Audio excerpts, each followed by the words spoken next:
The sheer anger that I felt over what the government was doing to people to keep the lid on this. It violated every concept of my whole idea of life and honor and democracy and fairness and decency. And then I began to realize that the government we think we've got is not the government we have. And I said this publicly to people in conferences. I said, you people out there blithely think you live in a democratic republic. Well, you don't. Mm-hmm. And then it's all come out over the years, the shadow government. We don't know who they are. We have no idea. We have an inkling of who they might be. But these guys are unelected. They are not responsible. They don't have any responsibility to Congress, to the people, to the country, to anything. And they're running the damn program. And that drives me up the wall. I could almost kill. My sense of anger is so deep over that these self-appointed so-called experts that are running this program and keeping this the greatest story in human history from people, the people have a right to know. And let me tell you why I say that. I shared this with Bill. I have always believed that if this were to come out totally, as big as it is, as dynamite as it is, that it would bring about an expansion of consciousness in people.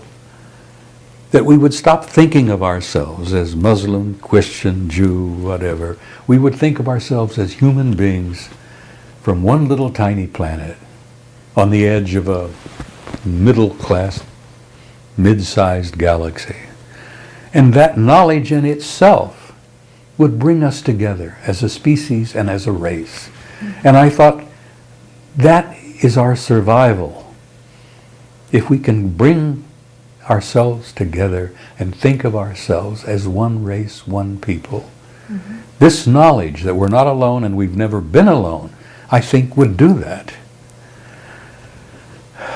But the story is so big, honey. Let me tell you something else. Over the years I've learned. What I learned in 1967 was nothing compared to what I've learned since.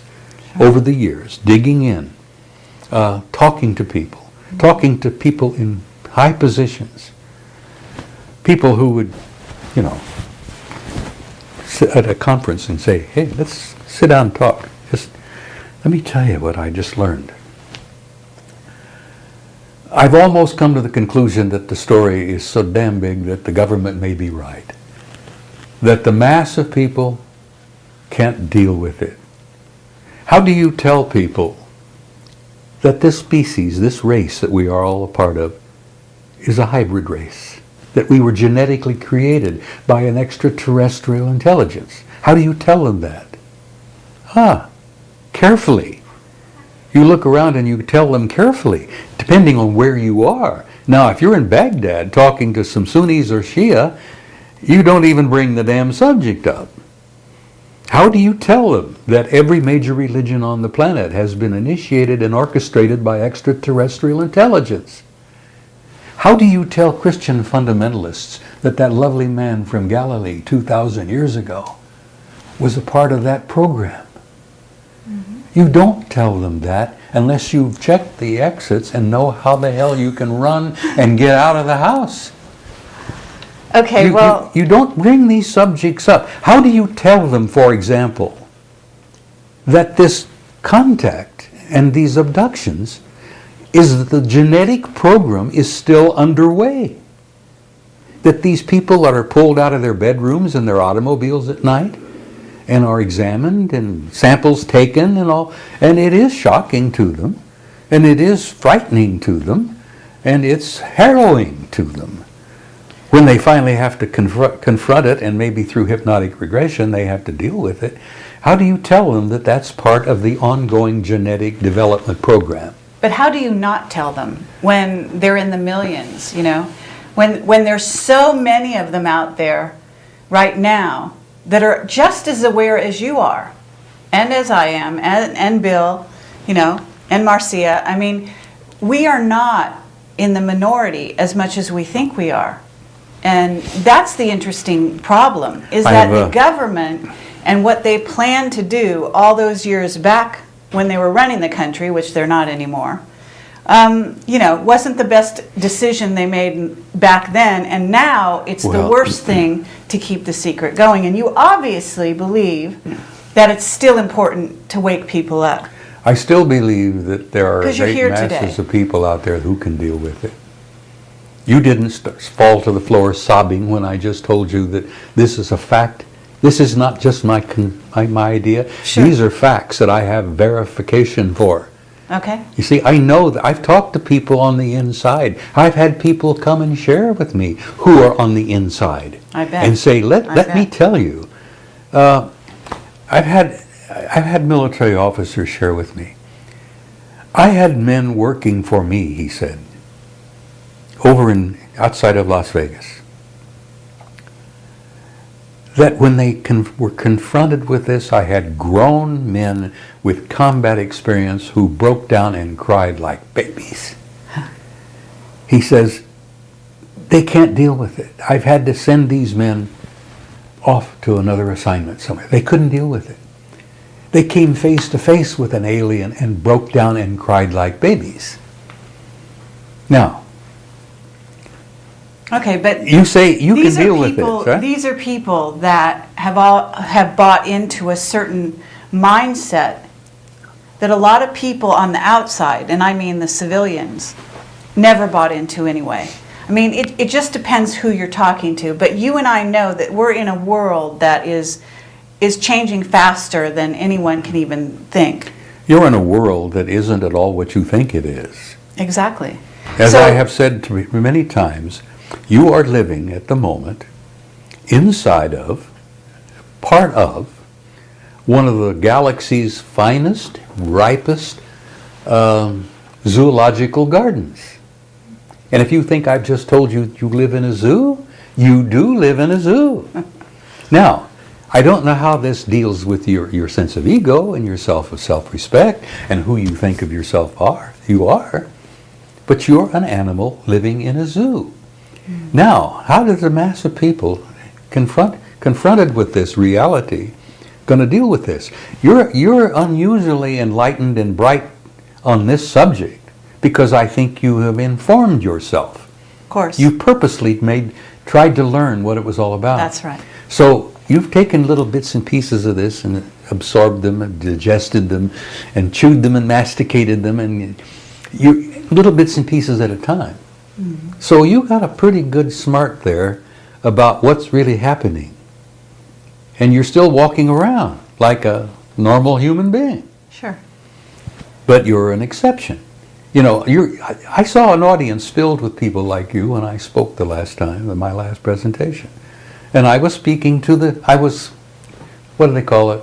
Singing to the choir? Yes. Yeah. You're part of the choir. All right. But who is it that's coming to you? I mean, Majestic. What about Majestic? You familiar with the Majestic 12? Yes. Well, they don't call themselves that anymore, but I understand. What do they call themselves? What's their new name? You know it? Yeah, well, it used to be. PI 40 was the last term I heard. PI 40. All right, well, that's fine. So there's 40 I don't know what the hell that means. There's probably 40 members of it now. Uh-huh. And have they approached you? I've met several of them, yeah. Uh-huh. Because they know you're very well informed. Well, we get back to the subject here we were talking about just briefly earlier. Why the hell have I gotten away with what I've succeeded in doing? I've got a big mouth. I've come out bluntly and honestly, and I've shared my anger. But I think, and I've said this publicly, after I began speaking all over the world and all over this country about subjects as sensitive as the ones we've just been talking about, I concluded that there was someone somewhere who wanted me to do this. Sure. Or I could not have gotten away with it. Absolutely. And I don't know who that someone is. I may have met him or her. They may have been among those who have come up to me at conferences and shook my hand and said, damn good job, keep it up, something like that. Okay, so what Dan Burrish says is that part of Majestic wants disclosure and part of Majestic does not. 20 years ago, they were split down the middle. All right. We know this. Right. So what do you think? Where do you think it's at today? Do you think that? Robert Woods. You know who Bob Woods is? Absolutely. Okay. You know his son Ryan? Yes. All right. Bob Woods said this to me at a conference in Long Beach a long time ago. He said, "I know two members of Majestic." He says they said they're split down the middle, and he says it's a ferocious damn fight. He says it's vicious. He says one half says yes, bring it out. The other has says not only no, but hell no, and not ever. And that group is still calling the shots. Okay. You see, we've got a shadow government there. This is a little bit of interest to me as an American. It should be interest to you. Absolutely. Do you know how much money $1 trillion is? No concept, but It's a lot. I hear you. Yeah. Okay. In this country, for 3 years, 98, 99, and 2000, each year there was $2.7 trillion missing from the Pentagon accounts that they could not figure out where the money went. They knew they had it, and then it was gone. Now that's 2.7 trillion a year for 3 years. Now, you think these guys aren't funded well? Oh hell, they're funded better than the United States Army, for Christ's sake. The United States Army doesn't get that kind of, we get money in the billions, but not in the trillions, and not 2.7 trillion a year for 3 years. Right. Are you referring to Catherine Ann Fitz, her research? Well, I've never met the lady. I have a great deal of respect for her. Sure. I have a very close dear friend who, I will tell you this, and I will deny I ever said it. Okay. There's a member of PI 40 who runs a think tank in Washington, D.C. Mm-hmm. No? Well, it's a source. She might want to talk to him. He's a man I trust, a man I admire and respect, and he is on the inside. And he told Catherine one time, he says, "You want to meet an alien? Mm-hmm. I can arrange it." And she evidently scurried off. Right. And so he was never forced to deliver on his promise. But if you ever are in Washington and you get a chance, say hello to John for me, will you? I will do that. Okay. Yeah. I that trust story is on Catherine's website. She is says she it? always regretted that she never took him up on that she didn't take him up. All right. Well, John is one who not only knows aliens, but he's probably got a couple on his board. That's how involved we are with at least one group. Absolutely. Now, everybody says, which group is which, Are they the lizards, are they the reptiles, or are they this, or are they that? It doesn't matter. We're dealing with some groups out there that are 1,000,000 years ahead of us in evolution, technology, and development. There are intelligent races out there that are 1 billion years ahead of us. We found stars out there that probably have planets that are 3 times as old as our star, meaning that probably the planets and intelligent life on those planets around those stars are maybe 3 times older. We've been here, 11 billion? Mm-hmm. Oh, that's nothing. The universe, the last they figured it was 14 billion. And then they had an astronomer on us. I love this. They had an astronomer one day who said, "We can't figure this out. We found stars that are older than the universe." And I thought, nitwit, do you think perhaps you ought to go back to the drawing board? That maybe you missed something in Astronomy 101. Anyhow, I diverge here. What I'm trying to tell you is we are immersed in a universe that is conscious, teeming with conscious intelligence. And there are planets out there like grains of sand, filled with intelligent life. Mm-hmm. And there are cultures, civilizations, societies that are a million years ahead of us. Now, I like this because it's an exercise I like to throw out to kids. I put together a curriculum one time for grade school kids on this subject. They'd have burned me at the stake. The school board would have if I had ever tried to get this thing accepted. But when you stop to think about these realities, that this species, in all of its primitive savagery, with all of its limited, heartbreaking, ignorant, stupid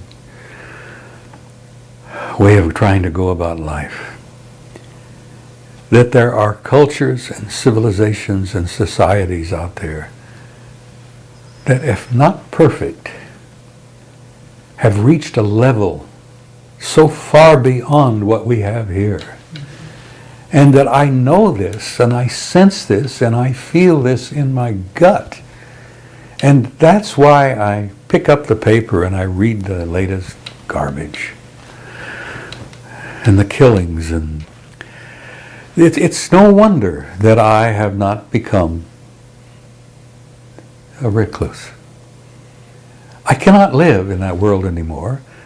And the reason I think I gave you earlier is that my old world view, my paradigm, collapsed around my knees 20 years ago. Sure. Now, if it's turned me into a cynical recluse, what would it do to the masses of people out there that are going about their tiddly-ass little business, their little lives, going bowling, going to NASCAR races, drinking their beer, chomping their chips, and thinking that this is a good life, when you and I know that that's not so. Right. Well, actually, you show me a remarkable amount of consciousness, of love, of, you know, you have a vibrant spirit that's very amazing. I mean, you're very eloquent. So this has not been all bad. This information has actually enlightened you and made you who you are today. Yeah, it certainly has. What I am today is a total product of not only 78 years on this planet, but I've always liked to say that, you know, I've lived a couple of hundred lifetimes because I'm totally convinced of the reality of reincarnation. Good for you. I've just made my mind up that I ain't coming back here again. The point I'm getting at is I have a love-hate relationship with the human race. I really do. Understandable. I have a love-hate relationship with this species. And if I were to be able to grab this species by the collar and slap the living shit out of them, I would do so. But what I'm doing here with you and your little camera is, to some degree, doing just that. If my words have any meaning or have any value to not only to you guys, but to anyone in the future who sees this, it is that I love this race.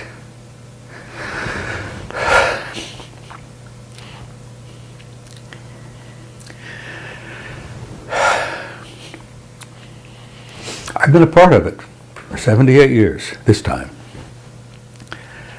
I've seen pure hell. I've been through 2 wars. I'm on my 3rd marriage. I raised 2 kids, lost one to suicide.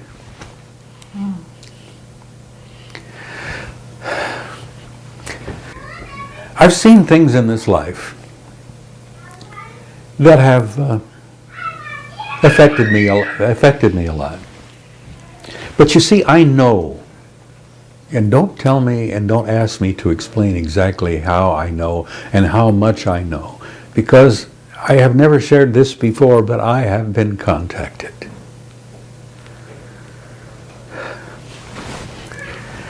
That's very difficult to talk about. I've been abducted. I don't look upon it as an abduction.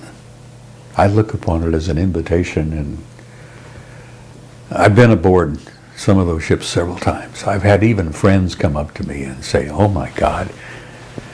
A friend up in Sedona, a doctor, a dentist, he said, I was abducted. And he says, when I came to up there, I look around and I see you standing over in the corner talking to some of these guys. And I said, well, I'm not surprised, because I've been aboard the ship several times. Do you have conscious recall? Oh, yes. No hypnotic regression needed. When that happens to you, it makes such an imprint on you that you don't need to be hypnotically regressed to remember. I mean, it's there. It's like a scar. It's there. No, I've been aboard several times, and I suspect much of the information I've got about the depth of the societies and the civilizations and the cultures that exist out there, that makes me know how glorious some of them are. And then I look around this mud heap that we're living in here, and I think, knowing what it could be and what it's not, and hopefully what it might be.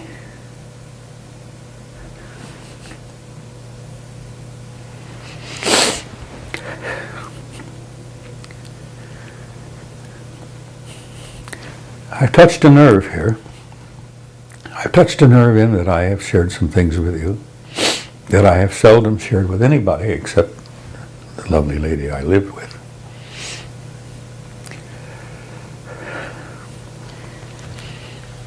I don't think I've ever publicly on an interview or anywhere ever shared the fact that I have been aboard their ships. Because if I had ever done that, it would have opened a Pandora's box that I was not prepared to deal with. Mm-hmm. Now she has a different story. She talks to them and meets with them all the time. But that's another story. No, I've shared with you this afternoon a couple of little things. Well, we're honored. Why I feel so strongly that this truth, that we're not alone, we've never been alone, that we are intimately involved in this interrelationship. We are family with them. And yes, we are in a zoo, and they are, in a degree, to an extent, are zookeepers. Now, you don't share that with everybody out there. Old Jerry Falwell, wherever he may be right now, God bless his soul. No, he's not there, Marcia. There is no such place as that. She's pointing down. No, hell doesn't exist. Hell is of our own making. Yeah, I believe that. But there are people out there that I spoke in Dallas one time. That's what we call Bible Belt. It's right in the middle of Bible Belt in Texas, you know. And I laid some pretty hairy things out there in front of about 800 people one afternoon. And I looked at people's faces and I saw their eyebrows rise and their mouths drop and little old ladies going, you know. And after it was all over with, I looked down the aisle and here comes this little rotund, round little Baptist fundamentalist minister with his Bible under his arm, and he's heading for me. And I thought, oh God, we're going to be rolling on the floor here in a minute, because I've shared some pretty blunt things here with that group over there in the Bible Belt. Got the shock of my life. This little Baptist minister comes up, leaps up onto the stage. It must have been 250 pounds of, you know, comes up on the stage, throws his arms around me, and I said, we're going to roll on the floor here, and he's going to beat me half to death with his Bible. He hugs me, kisses me, and says, oh, Brother Dean, you said it the way it needs to be said. And I was in a total state of shock. But that's only happened once. That's amazing. It was an interesting experience for me. It's great. But it encouraged me to continue to be outspoken and blunt. And as I've done, as I said, my last presentation in San Jose, I laid it out pretty bluntly, pretty close to what I've shared with you this afternoon, only not entirely. And I don't speak publicly anymore. I've been invited many times. I've turned down invitations. I've turned down a trip abroad, another conference up in Lachlan. But this is probably my last interview. And I've given you a lot of garbage here. I've given you a lot of material. If within that mass of stuff I've shared, if you can find one or two items that are worth keeping, that's fine. But as I said, I have a love-hate relationship with the human species, and I just know what we could be and what we're not. I learned years ago, before I retired in '76, the government knew not only everything the shape study had in 64, the government knew all of that and more years and years before. They just were not sharing it with anybody. Right. We were confronting and dealing with intelligences from other planets, other star systems, other galaxies, and some of the contacts we've had have been intelligence from other dimensions. Mm-hmm. And I'm all fascinated by the work of Michio Kaku, this brilliant scientist in New York, who is a physicist who is involved in string theory. Yes. And I think their latest conclusion is that they concluded there are at least 11 different dimensions. And I've always said that death, when we die, the soul, which I believe is an immortal living creature in itself, simply goes over to the next dimension, which we look upon as death. Well, it isn't death, it's just a higher form of life. Yeah. And I've been making my plans recently to make the transition. As Marcia says, don't get up alone to go tonight. Yeah. I haven't bugged her quite enough yet. Well, I hope that you stay with us for quite a while longer, because you're a wonderful, enlightened being to be around. Question. I have one last question, and then I'll let, if Bill has a question, he can go ahead. 2012, have you been told, either by your military contacts, people in the deep black secret government, and or by your alien contacts, anything about that period of time? It isn't the end of anything. Mm-hmm. It's the beginning. My conclusion is, and I have not been given blah, blah, blah, this is what's going to happen. I've concluded that it involves probably major contact. I mean major. If you think the Phoenix Lights, which I'm sure you're familiar with, sure. You're familiar with the Hudson Valley incident some years back, mm-hmm. which makes the Phoenix Lights look like nothing, as I said, small potatoes. I think that these exposures, these flyovers, are going to probably gently continue to increase, and I think in 2012 somehow, I anticipate, and I hope to hang around maybe that long, if I can get my arthritis to settle down. I think it's major contact. I think we're going to have it whether we like it, whether we're ready for it or not. I think that by that time we will be so close to destroying ourselves with a thermonuclear exchange that they're going to step into the zoo and put the orangutans over here and the baboons over here and the chimps over here, and they're going to say, now look, these are some facts, guys. It's time to wake up, time to grow up. This is what Robert Heinlein called graduation day. Has it occurred to you, I'm not sure if you've heard Dan Burrish's testimony or seen his interview. We did an interview with him in which he talks about the fact that from what he's been told, some of the aliens that have come to visit were time-traveling humans from the future. Has this entered into any of your contact experiences or knowledge that you've come across? It's been well, how do I say this? It's been a given to me that time travel is a reality. Now, I don't know that I have been told that, but I seem to instinctively accept it and understand it, that time as we understand it, and this dimensional thing of time and space, is so primitive and so fundamental. You know,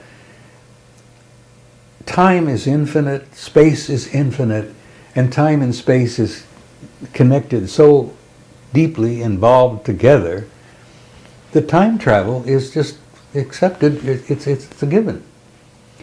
Now, this primitive little society here still likes to play with the idea, you know, make movies and all that, and tell stories and wonder. And to me, the fact that some of these dimensional people, that in itself is a form of time travel. Mm-hmm. When you come here from another dimension that is so totally different in so many respects from what we have here, you're literally coming from another time. Now, whether it's our time at another time and place, you see, we are so limited in our concept physically, in terms of physics and all, that we really can't even discuss it. We are entering the end of the great year. Now, our astronomers tell us that we're moving this little tiny solar system and all of its little pathetic little planets, even beautiful Jupiter, we're all moving in a form in the galaxy. We're on the edge and we're shipping and shifting, and we're reaching a point where we're going to be aligned somehow with the center of the galaxy. Now, don't ask me to explain how that works, but I do know, I do believe that we are completing a great year. This age of Pisces is closing. Uh-huh. And I always felt that the beautiful young man from Galilee was part of that, because he ushered it in, and I've often wondered if he might not drop back in to usher it out. Mm. And I'm not talking religion to you, I'm talking spirituality. Uh-huh. Because that spirit, that soul, that great soul that incarnated in Galilee back then is alive and well. And I've told some of my fundamentalist friends, who think I'm cracked, that I knew him well and he was one of my closest friends, and I'm looking forward to seeing him again. Mm-hmm. And they, that's almost heresy to them, But I told him, I says, don't be troubled, you're going to see him again. The same young man that walked the fields in Galilee 2,000 years ago, probably going to come back again, and you better damn well get ready. Robert Dean, we've been incredibly grateful to have you here today, and you are really a legend in your own time among ufologists, and I wouldn't be surprised if you are a bit notorious as far as the secret government, majestic, and what did you call them? The PI-40? I-40. Okay. PI-40, yeah. PI-40. All right. Well, who knows what goes for the name, Sure, absolutely. Is there anything else that you want to tell us or add? Yeah, I appreciate the opportunity to have shared a few things with you, and I apologize for some of the emotions. I feel very strongly about all we've been talking about. In closing, I would like to say one thing, is that I have as I said, a love-hate relationship with the human species. I have a great belief in the future of mankind. We're not a mistake. We're not an accident. None of this is an accident. That the human species, the human race, in spite of all of its orneriness, is a beautiful race.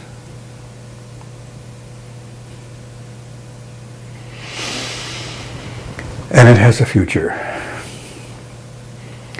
And that I have a deep, deep belief that in time we're going to go out there and take our rightful place where we began, our home in the stars. garbage here. I've given you a lot of material. If within that mass of stuff I've shared, if you can find one or two items that are worth keeping, that's fine. But as I said, I have a love-hate relationship with the human species, and I just know what we could be and what we're not.